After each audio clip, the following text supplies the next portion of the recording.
Hi and welcome to Armchair Pundits. Today we have Yao again. Hi guys. We have Leon again. Hello.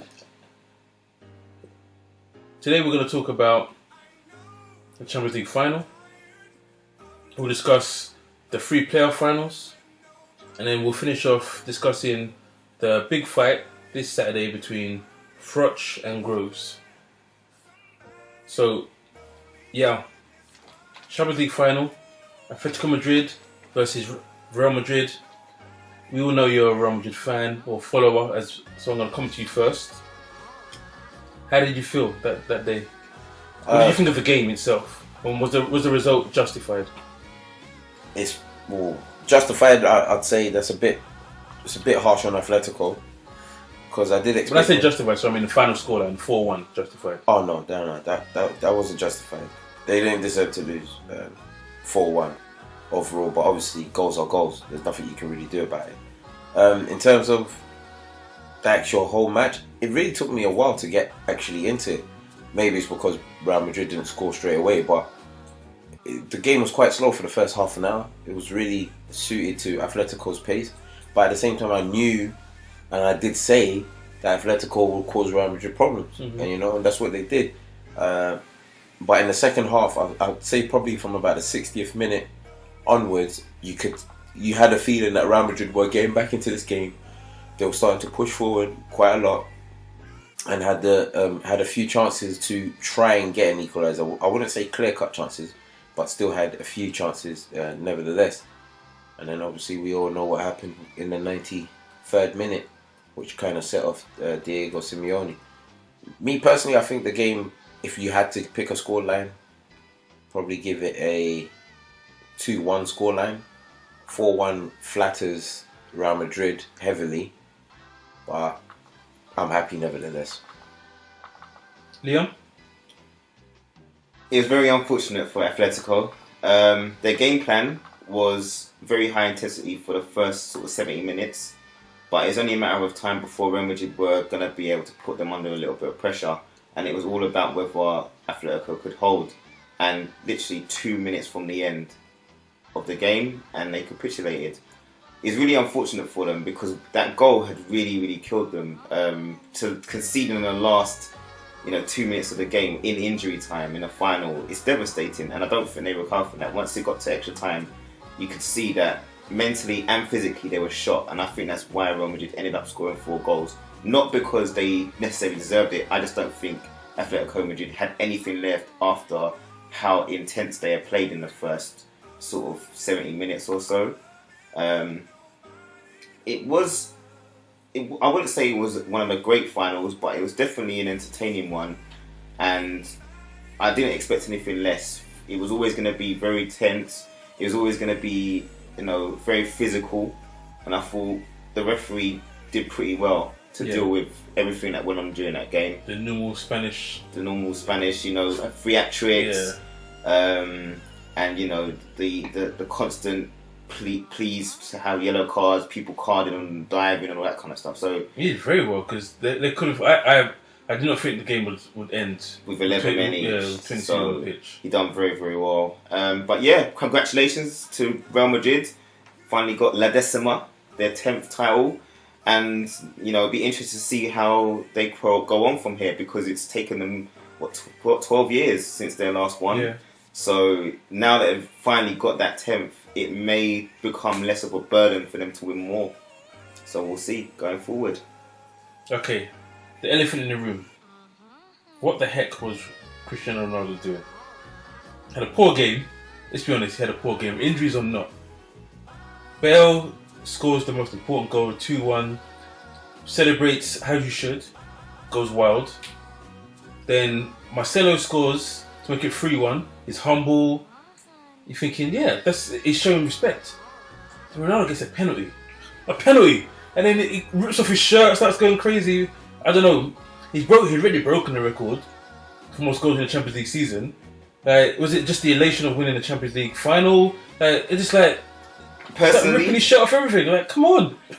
Personally, my opinion, Ronaldo is. Let's face it, he's got a very big ego. And it was almost as to say, he didn't want anyone. I scored. Everything is correct now. I've got the winner. I've got a goal in the Champions League final, and everything's as it should be. And now we can celebrate. Really, that's how it felt to me. And as you said, Marcelo scores 2 goals a season, and he was very humble when he scored. He was like, that sealed it. And then Ronaldo gets a penalty of all things, and celebrates like that. I think that's what doesn't endear him to, because if if that's Messi, the 4th goal, puts his hands in the air and then just a little bit of a celebration, over and done with. But I think that's the difference between the personalities, I guess. That's why people don't like him. I don't necessarily think his reaction in terms of the finals the main reason why people don't like him. No, I'm saying it's part of, not main. Yeah, adds to it. I can understand why it adds to it. With Messi seems to me like he would be a boring person anyway. Sorry to say that, but it's pretty, they're two very different personalities. They're two different and personalities. To me, you either like them or you don't. There's some people that don't like Messi. There's some people that don't like Ronaldo. Simple. And I think because of the nature of Ronaldo's personality, he will probably attract more haters out there or more people that don't like his persona because it's a little bit more in your face. No, in terms of the celebration, when we were watching the game live, I was quite upset by the celebration because, as far as I'm concerned, only 2 people had the right to celebrate how Ronaldo celebrated, and that's Bale and Marcelo. Marcelo not so much because Di Maria, if he had scored, he was man of the match. If Di Maria did score, then I would have definitely wanted to see him go mad because he deserved it. But Bale's goal, you could sense that Bale had been trying all game to get on the score sheet, and when he got it, it turns out it was technically the winning goal. Yeah. Okay. Or should I say the nail in the coffin? Decisive goal. Yeah, decisive goal of the game, definitely. And then Marcelo came up, and obviously they're dejected, and he gets the 3rd goal. Now the penalty was soft, but it was a penalty nevertheless, and he scored it. But Ronaldo, you get the feeling that when he ran off, you're like, in his head, does he feel he scored the 2nd goal? That's how I felt when I was watching it. I was like, does he feel like it was 1-1 and he's just scored the winner? That's literally what it felt like. So him going off and celebrating. I mean, even if he ran off to the corner and kept it humble, and everyone jumped on him, I would have expected that. I was expecting to do his normal run to the corner and then this is my house, where he points down the that worked. That worked. Ripping off the shirt and tension. He went insane. And I think basically the reason why he did that is because he knows. Whether we say it to him or whether other people say it to him, he knows. For 120 minutes, he was absolutely locked down. I wouldn't even call it lockdown. When you've gone to your house and you've realised that you don't have your key on you, and you realise you're locked out, and you've got to call that locksmith to say, let me into my own house, and the guy looks at you like, how did you make this mistake? That's how I looked at Ronaldo for 120 minutes. How did you make this mistake of being locked out of your own house? Was it his injury? Don't make me slappy. No, I have to ask the question. He played 120 minutes. Injury? I was just about to say, he very rarely sprinted 120 minutes. He very rarely sprinted full speed. Then he should have come off the pitch then. He played 120 minutes. Injury. If you're really injured, you would have spent 10 minutes on that. He really sprinted, but he won a penalty by sprinting. Mm-hmm. At the 115th minute, he decided to start doing some tricks. Yeah, okay. For what reason? No reason at all, just to showboat. Because they were winning 3-1. That was the only time he done anything during the game, and it wasn't even required. He didn't need to do it. He was just showing off. Because he can. Okay, moving on to the other sore point of the game. Simeone's disgraceful behaviour, you could say, because it was disgraceful behaviour.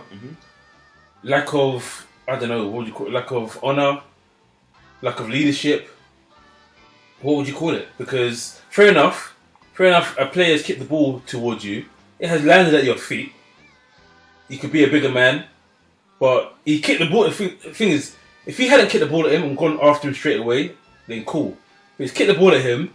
Varane has ducked out of the way, and then he's gone for him afterwards. You're like, well, you kicked the ball back at him. You've done what you need to do. Why are you charging him to the pitch for? Your views? I think it was just Simeone's character. He's got that Latin red-bloodedness about him. And he was really upset that his team had just, were 2 minutes away from winning the game. In his mind, no matter like the 5 minutes and all that, no matter as a manager, if you are the loser, you want more minutes. If you're the winning, you want less minutes. So he just, his team had literally died on the pitch after doing so well for so long and having a great season. And I think it was just a lot of frustration out there, and he just needed to let it out. And it's not good, it's not professional, but I can sympathise with the fact that at that time, nobody could, like, he had to try and be calm for the players, but by that time the game was gone, and it was just like, another thing. Why are you kicking the ball in my direction for? Like, you're a youngster, you shouldn't be doing that kind of thing. I didn't understand why Varane would do it anyway. No, because it doesn't seem like the kind of thing that he would do, but, it's the heat of the moment. People do things. People do things in the heat of the moment. Because what was strange, I was reading through all the trawling the Twitter and everything else, and apparently when Simeone walked into the presser, he got applauded. Yeah. I was like... Now apparently he apologised though. He was humble. He showed he showed humility in his press conference, and he was just like, he wasn't really moaning about the 5 minutes either. It was just the fact that he wanted less minutes because he's winning. Yeah. And obviously, if you're losing, you want more minutes. It's just one of those things. If the referee said 3 minutes, he would have wanted 2 minutes. That's apparently what he had said in the press conference. So no matter how many minutes the referee gave, he wanted less minutes than what the referee gave. And there was loads of substitutions in that game. There was a couple of stoppages. The 5 minutes were there, and you didn't go, oh my god, that's a lot of minutes for this game. Yeah, most definitely not. I mean, like, in terms of the whole situation with Varane, he's a youngster, okay? And I've always said this about young players playing in big teams, that they get this kind of attitude. There's very few youngsters that, keep it humble or, keep it very professional. And to do something like kicking a ball, even though we know it's not necessarily in his character to do what he did, it comes across, especially if you are a veteran in the game, as quite disrespectful.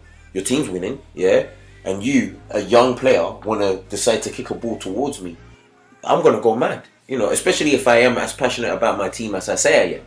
You see what I'm saying? So, and you could tell that in the extra time that something was going to go, like, completely out of control. Because Diego was boiling. Yeah. He was boiling. So, I don't think everyone should really point the blame at Diego Simeone or call it, or just really brand him with the harsh brush of unprofessionalism, because you need somebody to really push you over. Nobody, yeah, exactly. You need to push somebody over the button. You got to stop from doing that, swear. You have to stop him, because he would have ripped that kid's clean. He would have destroyed him. He didn't get to, and that's all that matters. He didn't do it because he didn't get to do it. Because the assistant manager was there to stop everyone. We'll see the repercussions, because I'm sure he'll get. Oh yeah, I'm sure. But I don't think it should tarnish, what he has achieved this season, which has been an absolute, it's been an absolutely outstanding season for them. And when he looks back, he will realise he made a mistake, and this has been a great season for Atletico. Nobody would have expected them to get to the Champions League and win La Liga, Champions League final and win La Liga. So, all in all, it's been a very successful season, and we'll see what happens. Whether they'll be keeping some of those players, whether some of those players will leave or whatever, we shall see. Okay, well, moving on, we had the playoff finals this weekend. So we had QPR, congratulations. Bobby Zamora, what was it, 87th minute or 89th minute winner? 89th minute winner. We've had Fleetwood today winning 1-0. And we also had, unfortunate for us being local to the area, had Leyton Orient throwing away a fantastic opportunity to get to the Championship, drawing 2-2, then losing 4-3 in penalties. Again, even in penalties, throwing away a fantastic opportunity. So unlucky for them, but congratulations, get the words out, congratulations to Rotherham for a fantastic comeback. So we'll talk on the Fleetwood game first. Wow, the Fleetwood game, we literally just seen, well, we saw the game and we've seen the highlights. It's just not the way to win a final. I mean, I'm not trying to take it away from Fleetwood. Judging on what I saw, they did deserve to win the game, but the goal itself was just a complete error by the goalkeeper, and it's painful for Burton. Like, for them, how else do you explain it? You lost through your own mistake. At least lose from a quality goal. Yeah. So but congratulations to Fleetwood. They're in the Championship now. So no, they're League One. In League One, so but they've come a long way. Yeah, a long way. So the only thing I'll say that is good for all of them, apart from Leyton Orient, Fleetwood finished 4th. They were the next team directly outside of them qualifying automatically. Rotherham finished 4th as well, but third was Leyton Orient. So they were the 3rd and 4th. So again, it was someone that was close to automatic. Oh yeah, that league was tight. League One. Rotherham and Orient only finished maybe 1 point apart. So exactly. It was really, really close between them during the season. I think Leyton Orient picked them on the last day anyway. There you go. And then on top of that, you've got QPR, who they were 3rd and 4th. QPR and for most of the season, they were up there. Arguably, they deserved to be over the course of the season. You could say maybe not, but I honestly think the reason why QPR fell apart was the departure of McLaren. After he left, the team, it's just strange. I can understand why. If you've got, which they have, one guy taking all your coaching sessions in Steve McLaren, all of a sudden he leaves, and they're raving how good the quality of his sessions were. All of a sudden he leaves.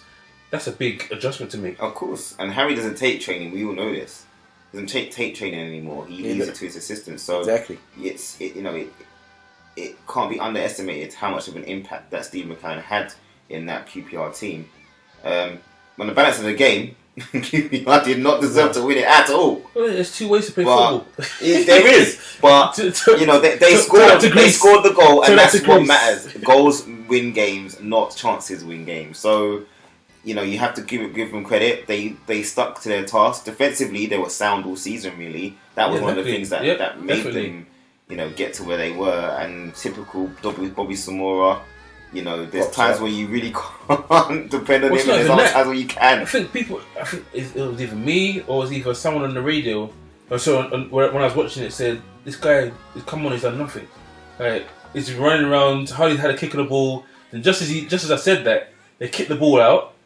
It's 2 mistakes. He made 2 mistakes. 2 mistakes. From that mistake, they went on and scored. Yeah. And I was like, wow, okay, fair enough. Strikers are there to score goals. That's what you pay for. And he scored it. It was a good finish too. Leyton Orient, oh man, I was at the game yesterday actually. 2 fantastic strikes in the game, I must say. Yeah. 2 absolute... Ozzy Badger's goal, I thought, wow. Yeah, and then Alex Ravel's... That was Suarez. That's what I remember. Suarez was Norwich. Great hit. And he's a former Leyton Orient player, of course, so a bit of pill to swallow for Orient. But, when you go 2-0 up and you're at half-time, the one thing you must do is don't let the team score an early goal after the restart. That's what they let happen. That's exactly what happened. And once that goal went in, you could just tell in the crowd, they just knew. You could just feel it. Rotherham's fans, they really pushed their team on.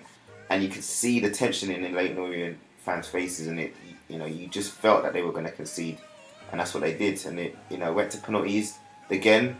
Rotherham were the first to miss, and Leyton Orient had a chance to take themselves into the championship, but again, falling at the last hurdle for Russell Slade. I think that's the third time he's lost in the playoff final. So really unfortunate for him because Leyton have done really, really well this season, and hopefully they'll be able to kick on next. But unfortunate, just one of those things. Well done to Rotherham. They got some good quality players in their team as well. So we shall see.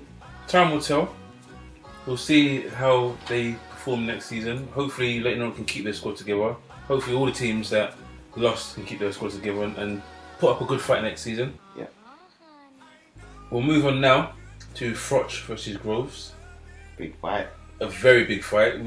Biggest we've had in a while. Yeah, I watched the first one, and I couldn't believe it how Groves was just handling. He was so dominant. Froch, I was like, he was so dominant. I'm not surprised. I believed the hype. I'll be honest. I bought into the hype of Froch was just going to dismantle him. He didn't have anything for him, and I remember watching Groves fight against De Gea. Yeah, De Gea, and him saying something similar to De Gea. Listen, I'm just going to dominate you. I don't think you really know how good I am. And Froch is lucky to a degree. Very. Honestly, I thought when the fight was stopped, I was like, "Oh, that's a bit early." Then when I saw the replay, I thought, "Okay, maybe not." I saw the stumble, and I thought he was going to get taken out at some point. in that round. felt But that was the only time. Yeah. That was the only round where you really felt Groves was under pressure, and I think at that point he just had to let him get knocked down. Yeah. Like you just had to let him get knocked down because at no other point in the fight had Groves looked in trouble at all. And I felt for that flurry of punches, yeah, he was waving, but we've seen it before. We've seen fighters wave and stumble, take a punch. Even Froch got knocked down in the first round. So at the end of the day, you've got to give the guy a chance. And for me, I thought the referee he's got to make a split-second decision. Let's not get it twisted. He has to make a very quick decision. But for me, I felt he needed to at least allow Groves to recover from the situation he was in. You see, my problem with this is I hope this referee. Well, I know this referee won't be taking this fight, but I hope he doesn't really take any big fights later on in his career because, as far as I'm concerned, yes, it is a split decision, but it wasn't like to say for 30 seconds that Groves was getting absolutely manhandled. It was about 15 seconds, and it's all coming off the fact that Groves was throwing punches to make it look like he wasn't getting hurt. Then he got hit with a very, very big hook, which took him to the ropes, and he was all wobbling. And then the referee stepped in. You are right, Leon. If I was a referee, I'd let him drop to the ground. At least that way, he'd have a chance to recover. He has a chance to recover. Yeah. In terms of my thoughts on Groves, I don't like Groves personally. I think he's a bit too cocky, a bit too cheeky, and I don't think he's as good as he thinks he is. That's why I technically don't like him. But I knew from what he was saying in the press conference that he would catch Froch, because I don't know if most people, like, when they watch Froch fight, he really doesn't have much to his game. He doesn't have much at all. Skill. It's literally, it feels like a ground and pound kind of like Ricky Hatton to a yeah, degree. yeah. But even Ricky, I'll take over Froch. Like, at least Ricky, there was method to his madness. I know Froch will say there's method to his madness. I don't generally believe there's actual method to what he's doing. He just throws punches when he sees an opening or when he thinks there's an opening. Well, he fights on the front foot, but you never get the feeling that he's one of the most technical boxers out there. Yeah, of course. And I think that's why Groves exposed him in that fight. Yeah. He didn't prepare, and Groves prepared harder as much as you can prepare for a fight, and he dominated him so badly, which I think is why it was so staggering that the referee stopped it, because it was so one-sided until that point. You want to know what's funny about this fight is the fact that even though Groves said he was going to land 2 hooks and put him down, and he did it, it's not a surprise that the way Groves boxed caused Froch a problem. You want to know what kind of boxers will cause Froch any sort of problem? Look at Andre Ward. Andre Ward absolutely made him look like he was an amateur. But Ward is a bit more defensive, though. Doesn't matter. He still made him look like he was an amateur. Ward is in the Mayweather kind of mold. He doesn't. It's get hit. a different type of fight. He doesn't get hit. Like Ward gave Froch a chance to come forward, but he couldn't do anything with it. Of course, he slipped. This was a different fight.